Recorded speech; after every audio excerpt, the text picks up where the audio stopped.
સ્વાગત છે અમારી YouTube ચેનલ અલૌકિક ગુજરાતમાં।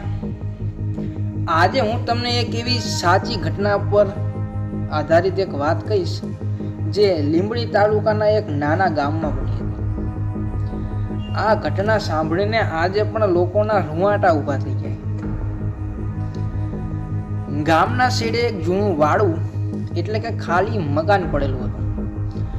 લોકો કહેતા કે ત્યાંથી રાત્રે અજાણી સ્ત્રીના રડવાનો અવાજ આવતો।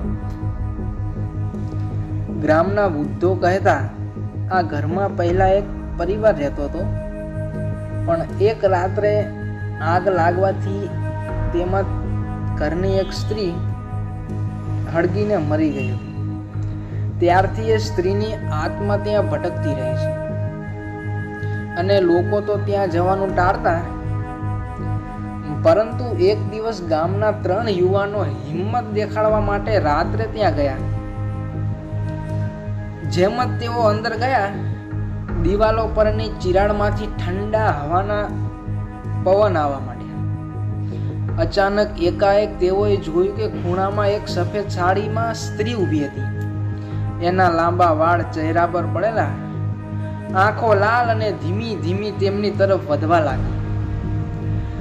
3 યુવકો ડરીને બહાર ભાગી ગયા, પરંતુ એક યુવકના ખભા પર નખના ખંજવાળાના નિશાન પડી ગયા, જે ઘણીવાર સુધી દૂર નહોતા થયા।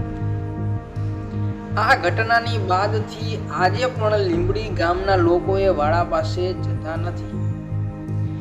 લોકો કહે છે કે મધરાત પછી ત્યાંથી સ્ત્રીના રડવાના અવાજો સંભળાય છે। તો તમને શું લાગે છે મિત્રો?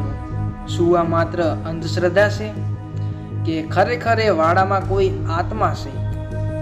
જો તમને પણ આ વાર્તા ગમી હોય તો લાઈક, શેર અને સબસ્ક્રાઇબ કરવાનું ના ભૂલતા। મળીએ નેક્સ્ટ વિડીયોમાં।